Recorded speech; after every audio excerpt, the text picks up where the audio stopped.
creepy. I don't like it in here. Hey, what's the matter with you?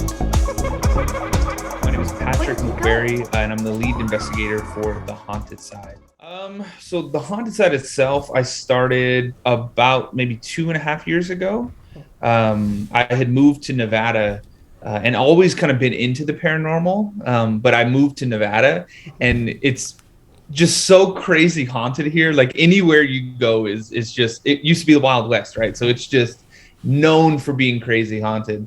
And I just remember getting out here and being like 20 minutes away from Virginia City and just being like, okay, I need to like start doing some stuff and start like filming some things and getting some stuff out there because I'm here. I might as well do it. So I'm from Texas originally, and I was a musician, or I still am a musician, and so I traveled around a lot. Uh,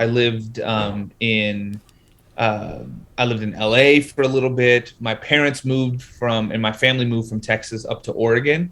So I spent some time up in Oregon as well, like Eugene area. And then Eugene was a little too small. So then Portland. And then I got out of Portland and moved down here to Nevada. But yeah, I mean, I've always been interested in the paranormal. I mean, like a lot of people that are into it, you have experiences growing up, and it just kind of like led to that fascination and like, what is that? Like, what is out there? What is this weird thing, that happens? And my whole family, my mom, my dad, my brothers, I have two brothers, two younger brothers, and we've all had experiences, and so yeah, it's just fun, it's one of those things where it's so unknown that you're like, okay, like I have to know more. I have to keep going. I want to catch that next EVP or that next shadow figure or whatever it is. So yeah, it's worth it to stand in the dark for 12 hours,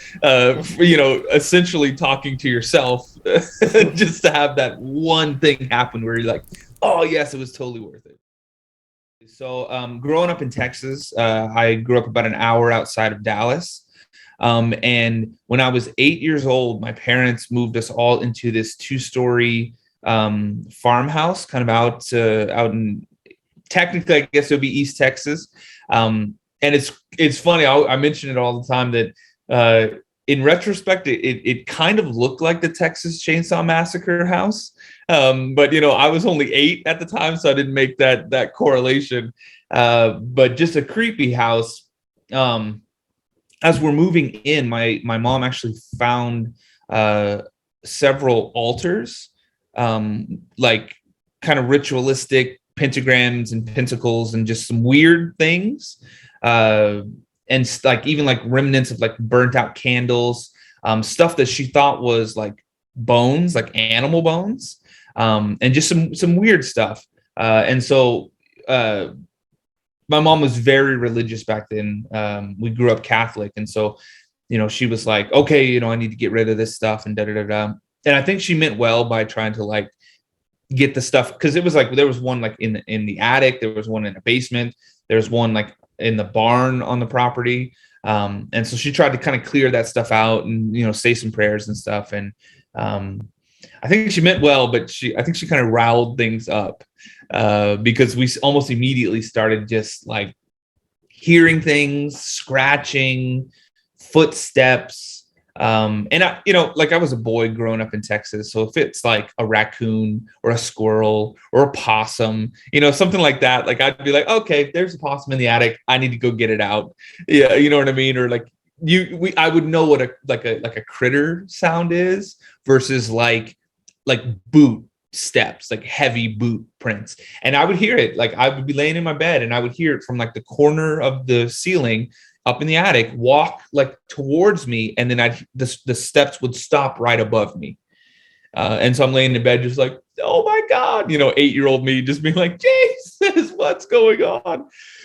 But the big thing that happened is I got woken up one night because I just felt something sit down on the bed, and I just assumed it was one of my younger brothers. So I open my eyes and I look, and there's this shadowy figure, human looking figure, sitting on the edge of the bed looking at the wall.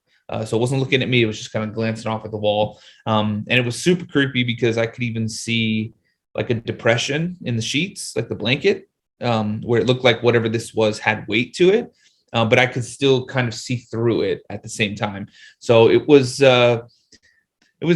very scary for 8-year-old me. You know, that I wasn't as equipped as I am now to kind of handle that stuff.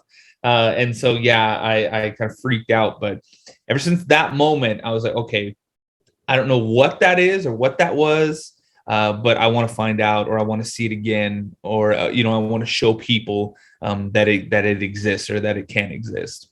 You know, some people are like, well, you could have been dreaming, you could have been asleep, and I was like, no, like I definitely was awake. I mean, it was like violent enough that, like, you know, like it's like if somebody just shook your bed, you know, you're like, oh God, what is going on?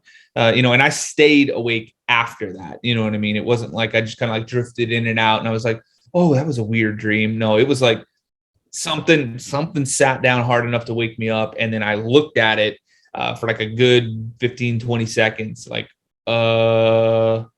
and didn't move. Nothing happened. And I was like, shoo. I ran out of there. Just that night, I ended up going back into my room and I didn't see that again. And it wasn't, I mean, we were there not very long, maybe 3, 4, 5 months, something like that. I mean, just a few weeks. And things it like that happened to me, but then things happened to my youngest brother, where he was walking down the stairs and he felt like 2 hands kind of slap him on the back. And he was young. He was probably only like 4 or 5 years old at the time. And then he comes running down screaming. And my mom thought, because there was handprints on his back, and my mom was getting mad at me and the middle brother being like, you know, why did you hit your brother? You know, da da da da. And yeah, and we're both like, we didn't do that, Mom. And even like the handprint was like a big hand. Like even like if we put our hands on it, we're like, Mom, look, like it's like 2 of our hands. You know what I mean? Like it can't be us. And she was freaking out because Dad was at work, and so she was like, okay, this is bizarre. Well, things actually end up getting worse. The big thing and kind of the last straw that you know, the family was like, okay, you know, it's time for us to get out of here. My parents kind of pulled the plug on all of it. And we moved. Is we were all sitting down in the living room. We were watching VHS, so we were watching like a cassette, you know, like a old school, and it was Batman too. It was like Batman Returns. Yeah, way back in the day. Michael Keaton is Batman, by the way. That he's Batman to me, you know. And so we're sitting there, we're just doing our thing, and then lightning strikes the house, which in North Texas is not that big of a deal, right? We're just on the edge of Tornado Alley. So we have tornadoes, we have thunderstorms, and I'm talking about thunderstorms that will rock the house. So there's actually lightning rods on the houses. So it's not that big of a deal. It's just like, you know, oh, Jesus, it scared us. You know, it even stopped the cassette player, like it stopped the VCR from playing. But, you know, not that big of a deal. Well, then not too long after that, we try to get, you know, because the power kind of flickered, it stopped everything. So we get it going again. And then my brother, the middle brother, starts like saying that he doesn't feel well. He's like, I don't really feel that good. And everybody's like, okay, that's, you know, my mom's like, what's going on? Are you all right? And then he kind of like, I don't know, he kind of like just goes into this weird, not a trance, but like kind of like, you know, like when you see somebody who's just like, who has like the flu or something, they just don't, and they're just kind of like, you know, they're just kind of out of it. You know what I mean? He kind of goes into that state, and my mom like takes his temperature, you know, she does the whole mom thing, you know, the the fingers on the head, like, oh yeah, it's just like, and he's burning up at this point. And she's like, oh my God, she's like, go get like a, you know, I don't know if you do like the cold cloth, like the, you know, the the mom and grandma thing is get a cold cloth and put it on your head, it'll help you feel better. So I run to do that. I come back. He was like throwing up. He started vomiting and stuff. And so she's freaking out, and she's like, oh my God. She's like, what is going on? And my dad's like, well, maybe we need to, take him to the hospital or, put him in a cold bath or something like that. And she's just like, it's just kind of chaotic, right? Because it's like we were watching the movie, everything was fine. He wasn't complaining about anything, to the lightning strike, scaring everybody. And within a couple of minutes, this is happening, right? So we're all kind of freaking out. I said my mom, at the time, super religious. So she starts to like say like a prayer. And it's like almost like a light switch, just like, he's just like, what's going on? What's going on? Like he came back, like back into it. It was really strange. Fever breaks, like he's just like back to normal. And everybody's like, oh my God, like, are you okay? What happened? And he was probably 6, maybe 7, right around there. And he's like, I don't know. He goes, as best as you can communicate this, being 6 years old, basically said that all of a sudden the room was full of these dark, shadowy things that were like growling and scratching on the walls. And he said it wasn't like 5 or 6. He said it was like a lot, like 20 or more of these things around him. And he said that like the whole place kind of felt dark. Like it just felt like it was nighttime, but it just kind of felt like it wasn't where, you know what I mean? Like kind of like nowadays it's like, have you watched Stranger Things, like the Upside Down? Okay, you got to watch them. They're great. But just like a different reality almost is what he said. It was just like a weird thing. This is the craziest part though. All this stuff starts happening. He's freaking out, but he says like he can't move, almost like sleep paralysis. He's just kind of stuck looking around at this stuff. But the windows that were along the one side of the wall that looked outside, he said, and I'm not kidding, I get chills when I tell the story. He says that he sees something outside of the window that's kind of like this shining light. And he tells my mom, that it looked like what Jesus would look like. Outside of the window, banging on the glass, like saying, let me in, like trying to get inside of the house. And then that had to have been right around the time that my mom was like praying and trying to like figure out what was going on. And then it's like snap, it's like flash, he's back and nothing's there and he doesn't see anything outside of that window. So we ended up moving to Louisiana. Crazy enough, my parents ended up divorcing not too long after that kind of all happened. And so we went with my mom, my 2 brothers and I. My mom moved down to Louisiana, which is where my grandparents on her side and my uncle, her brother, my mom's brother, went to. And we had weird things happen down there as well. And Louisiana is Louisiana. Like, oh my God. Yeah. New Orleans, it was incredible. We lived in Lafayette, which is a couple of hours to the west of, it's kind of the hub of Louisiana. It's like right in the heel of the boot, like in the middle of it. But yeah, I remember walking around New Orleans. This is more like teenage years. And just getting that vibe of just like, there's weird stuff here. And, you'd see people and I swear I would like glance at somebody and it was like their eyes were just completely black. And then you kind of like, you kind of looking around and you see it and you're like, whoa. And you look back and it's like normal. And it's like it felt like they were staring at you at the time. And then when you kind of look back, it's like they're already like facing the other way and kind of walking away. And it's like, whoa, the hell was that? Did that happen? Like, this is weird. Like that dude's eyes disappeared. Yeah, I don't know about following necessarily, but just more activity. So we actually went to private schools, like private Catholic schools. And one of the craziest things that happened is they had this like this statue of Mary that was like blessed by a pope, and it would travel around to the different parishes, and it would come to the school, and there would be some kind of drawing or some kind of something that a family would be able to take the statue like home for like the weekend or something like that. I don't remember, but it was something like that. And our family ended up being like the one that was chosen to be able to bring this thing home, and you could pray with it, you could say your rosary with it, or whatever it is that we did back then. And we get it home, and the very first night that it's there, it was just kind of on the mantle in the living room, and just that's where it was going to be for a little bit. My mom was all excited.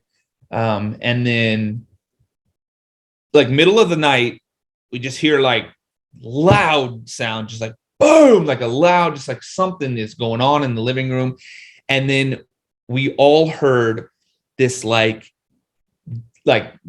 deep guttural, just like weird sound, like loud as hell. Like it's like somebody just like there was a bear in the living room. It was one of the scariest moments of my life. And I like jump out of bed. My brothers are jumping out of bed. My mom is like, what the hell is going on? My uncle lived with us at the time, and he comes out of the room like screaming at us, thinking that we were like up late on the weekends, whatever, like doing our thing. And it's like late, like 2-3 o'clock in the morning. And we all just kind of run out there, and we're like, what the hell's going on? And he sees, like my uncle sees it, like we're not up, you know what I mean? Like you could tell, like when somebody just woke up, right? Our hair is like this, so we're just like, what the hell's going on? And we go out into the living room, and there was like, the statue was in the middle, and then there was a couple of candles my mom had lit next to it, and all of it was just thrown on the ground, like as if something just took a hand and just ran it across the mantle and just decided everything up there was going to be on the ground. And even some of the candles were like, I mean, there was like wax like everywhere, like, you know what I mean? Like it was like almost like that could have like just caused like a huge fire, right? Because it was carpeted right there. And so we just were like, oh no. And my mom's like starting praying, and just everybody was freaking out, trying to clean it up and whatnot. And then she ended up just bringing the statue back to the school the next day, which I think was like a Saturday or Sunday, so it wasn't even open. But she had, the principal and whatnot come and like meet her, and she's like, I'm sorry, but we don't want, we're done with having this we're done with having this in the house. So, and it always kind of fueled my my love for the paranormal and like trying to figure out what those things are and what that is. And then so we ended up moving back to Texas when I was like 15, 16, 17, or 16, 17, something like that. And that was when, I kind of like started to take things a little bit more like professional. Like I was like, okay, like, I really want to do this stuff right. So it's like I got like the digital recorder. I started to kind of put together some gear, like a primitive kit, if you will. And this is also when like taps and Ghost Hunters, the original one, was very popular. They were kind of like blowing up, so to speak, on that stuff. And so watching that and just being like, ooh, this is cool, like I want to try this stuff out. So I even still have it. I have like the original K2 meter from back then. It's like the light gray one, and it's the one that, do you remember you had to put a quarter in the little button to like keep it on? Like it didn't just press it on. You had to like, and even if you go back and watch like the first seasons of Ghost Hunters taps, they had the same thing. They were, if you look closely, there's a quarter stuffed into the little thing, because that's how you had to do it to keep it on. And I remember walking around, with that stuff and trying to find places that I thought were haunted, which was pretty awesome. love them or hate them, you got to give them a little bit of respect, at least in the early years of that, because they had very good intentions. I think they went out. That's what I kind of liked about them too, is it didn't seem like it was just over the top dramatic and like blatantly, faking or creating things and embellishing stuff for views and things like that back then, because they were plumbers, right? And it was like they're trying to debunk it. They're like, oh, that's a pipe. That could be this. That could be that. They did a lot of that stuff, and I think that kind of helped their credibility. In later years, there were scandals, and they found like a production sheet that was like listed. It got left behind at one of the places they investigated, and it was like times of like when things were going to happen and whatnot in later years. And that's one of those things, when you go that route, and it's like you go the network television route, you're gonna run into a time where they're like, okay, here's $100,000 to go and film at this place and film this location. Make sure 5 million people watch it on Friday at 8 p.m. You know what I mean? And I think that happens to a lot of those. I know Ghost Adventures is another one people talk about a lot. Early on, I thought Ghost Adventures was great. The original documentary was fantastic. And those three guys going in, and it used to say like raw, real. It used to say all that stuff in the intros, and then it was like as the seasons go forward, and everybody talks about it. Again, respect for those guys for doing what you do, but you see that progression into, it's like, well, now everything is a demon. Everything is going to kill them. Everything is going to make them want to fight each other, and that kind of stuff. And it comes down to it. I mean, that's what your boss, the network, wants to have happen, right? They're like, look, people watch it if it's something demonic or demon scratched me kind of thing. So they're like, we need to have more of that. Go do that. Make sure that this is what's happening, because we can sell more advertising spots if if 5 million people watch versus 100,000 people watch, which is another huge reason. So we've been offered, Travel Channel has offered us 5 or 6 different TV show deals.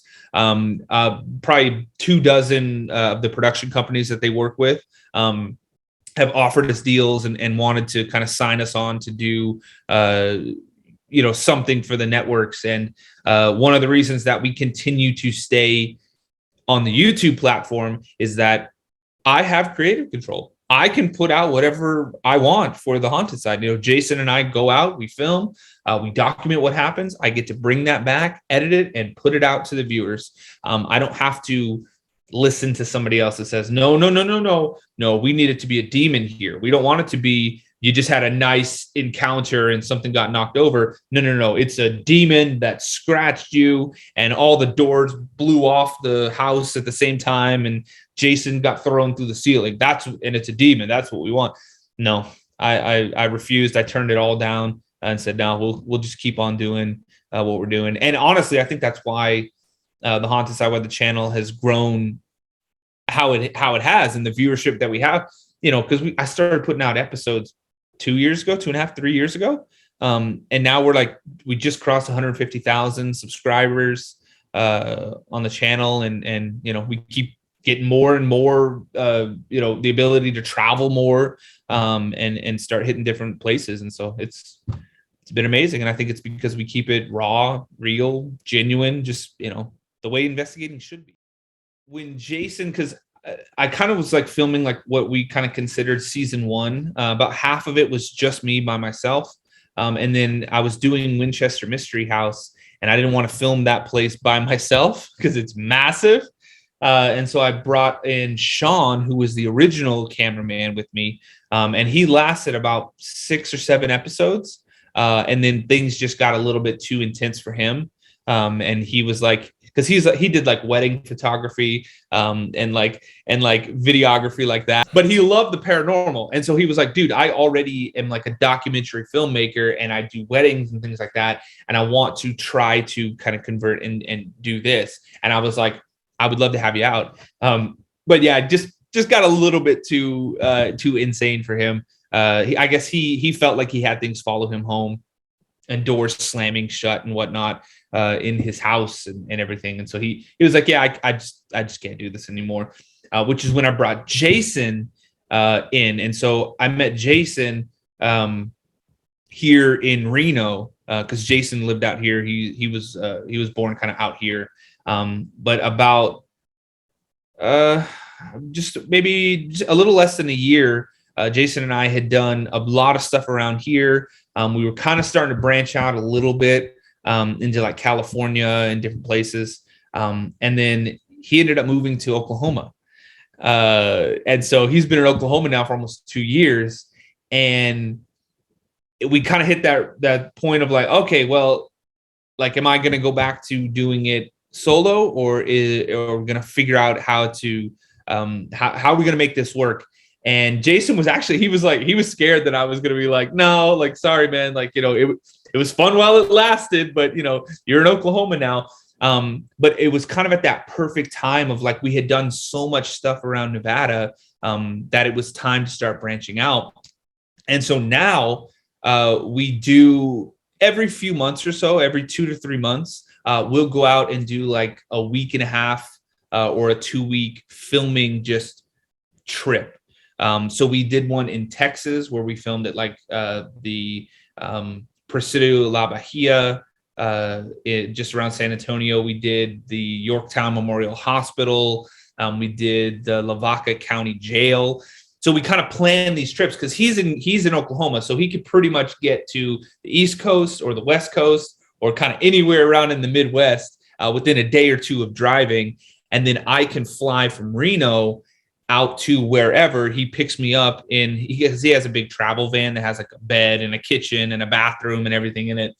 And so we pretty much are just like in that perfect spot of like, cool, this is, we can go anywhere. So we did like a Tennessee, West Virginia, Alabama, Kentucky trip.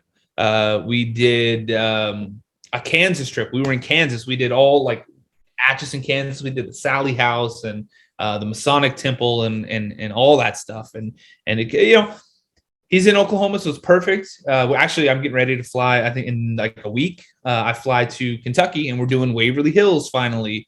We're doing, the Octagon Hall in Southern Kentucky. So yeah, him moving kind of jump started the whole process of like, okay, now let's, we need to make sure we have episodes to release every Friday. So we need to make sure that we get out and travel a bit more and hit some more of these locations throughout the country. So for the last 2 years, we've released an episode every Friday.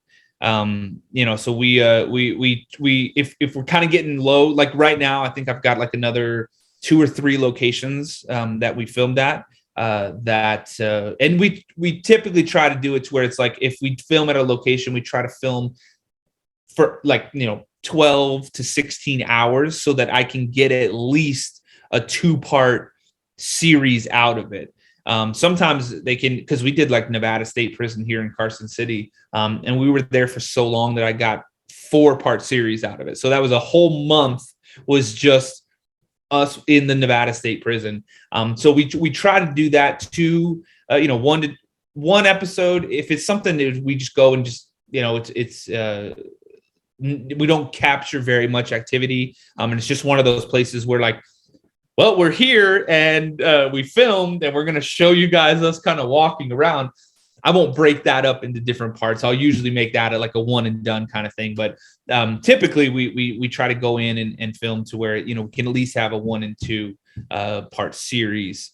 So yeah, for the last two years now, it's been every single Friday we have a new episode up. So, and we hope to continue to do that. So we're endorsed by this company called Paranormal Electronics UK, based out of the UK, obviously.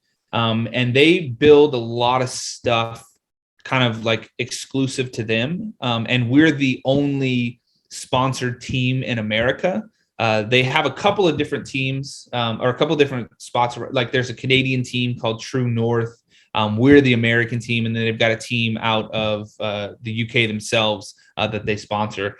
And it's everything from like SLS cameras. They have their own kind of SLS camera. the RIM pods and EMF detectors and all those sort of things. And for us, for Jason and I, we use it all. So, I know, like, and no matter what piece of gear you have, there's always going to be a paranormal investigator or people who are like, I hate that. It's stupid. I don't understand why you use it. Right. It's like some people love the Ovilus. Some people hate the Ovilus. Some people love the SLS camera. Some people hate the SLS camera. Spirit boxes. People love the spirit box. Other people think it's all just radio and you're stupid for listening to it. For Jason and I, we always approach it with, okay, look, we're experimenting. Everything that we're doing in the paranormal field is experimenting, because we can't say for sure that anything we've ever had come through a spirit box or light up a RIM pod or talk to us with an EVP, we can't say with 100% certainty that it is a spirit or a ghost or an entity or some kind of energy, or it's not. Either way, we can't say one way or the other, yes or no. That's why, I don't know if you noticed, but Jason and I, we never say in the episode, this ghost did this, or like this spirit communicated with us. We never say that. We're always like, what was that? That was weird. That's unexplained. It seems like something did this, or it seems like, this is what happened and we don't have an explanation for it. We never say like, we're talking to a dead person, we're talking to a ghost threw this at us or something like that. We try to stay right in that middle ground of like, okay, something weird happened. We don't know what caused it or what it was, but we're trying to debunk it. We're trying to figure out an explanation for it, and we can't. So it is above the normal, aka paranormal, right? Above the normal. So that's kind of how we approach that stuff. And like I said, we'll use everything. We have it all, the RIM pods to, I have a Tesla coil. We just have a Tesla coil running in the rooms and see if that can, heighten activity. And we've had some pretty awesome results with that kind of stuff. So you're asking my favorite piece. My favorite piece would probably just be like just the old school spirit box. There's just something about that white noise sweeping through. I do have a noise gate on it though, so I kind of like, I can cut down the just like annoying blasting static and just kind of listen for voices and things that come through. But I like to just kind of sit down and do a spirit box session and see if things want to come through. At least right now. Sometimes it's the SLS cameras, sometimes it's the digital recorders or the Polaroid cameras that we take pictures. It changes. And honestly, that's a big reason too that I kind of started the channel, the YouTube channel, is when I was going on YouTube and I was like, I was going to try and kind of go down that YouTube rabbit hole of paranormal stuff. And I was like, I was just not impressed. I was like, everything is a ghost. Everything is a demon. They're clearly showing me a video of dust, claiming that it is this spirit of this old woman that haunts this church, or whatever they happen to be. And I just felt like there was like such a gap. Like there was such a huge void on YouTube of just like quality content, like produced well. Because if you watch our episodes, I'm sure you notice like the production quality level. I strive for it to be the absolute highest that it can be. The drone shots, the B-roll shots, the investigation itself, I really try to build it up to be not just two guys wandering around in the dark. You know what I mean? Like I want to kind of tell a story with what happens, and I want to make it an entertaining show to watch. But we're not going to be that. We're not going to be those channels that, like it's like the 3 a.m. challenge where a demon rips my shirt off and I get drugged down the hallway and thrown through a window. I feel like, it's YouTube, right? You can do whatever the hell you want. Like I said earlier, we don't go the network TV route because I want to do what I want. Well, there are people that want to do 3 a.m. challenges, and they want to do, they want a Ouija board to blow up in front of them, and all that kind of stuff. And that's great. And there's a huge audience for that kind of stuff. As soon as you start doing the kind of clickbaity thumbnails of like a CGI or like a fake shadow behind you, and just the whole like, you know what I mean? People are going to click it because it's YouTube is geared towards rewarding that kind of stuff. That's just the way it is.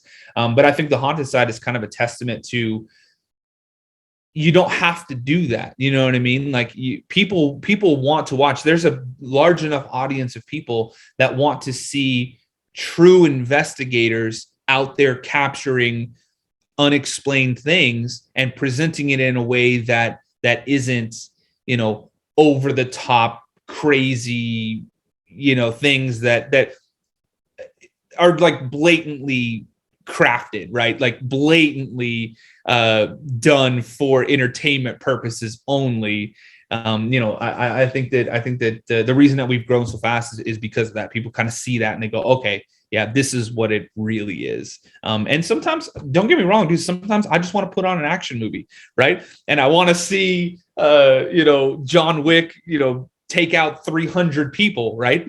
But it's not real. It's obviously for entertainment. And, I think people sometimes, they just want to see ghosts. I don't know, man. I can see pros and cons with both. If you have somebody who is saying everything that they have happening is real, and it is clearly not, I think that hurts the reputation, that hurts the credibility of just all of the paranormal in general.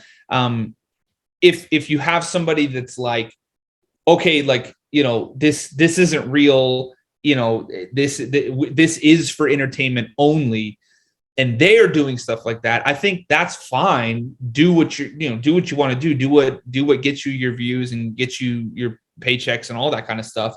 But I think there's like a very thin line of like integrity, that it's like, if what you're doing isn't authentic, don't make people believe that it is, because then you're just lying to people. And unfortunately, I see a lot of these, massive channels that have, they know it's not real, and people have shown how it's not real. They've come out and even said it's not real, but then they still have people in the comment section that are like, oh my God, like, you guys, this is bringing me closer to my grandmother who passed away, because I was using a Ouija board because I saw you guys use the Ouija board, or something like that. And I feel like when you cross into that and you start kind of trying to pass things off as real, authentic stuff, that's where it kind of gets dangerous, where you kind of have people just blindly believing everything that you do is real and authentic. And yeah, I think that's where it's kind of gets into just like the moral aspect of it. And I would personally myself, I would feel horrible doing anything like that to another person. Again, I think that's why the haunted side is kind of grown to where it is because people see that, and people see that Jason and I are just two genuinely nice guys that, want to go out and bring in entertainment and bring content to people. And I think they appreciate that.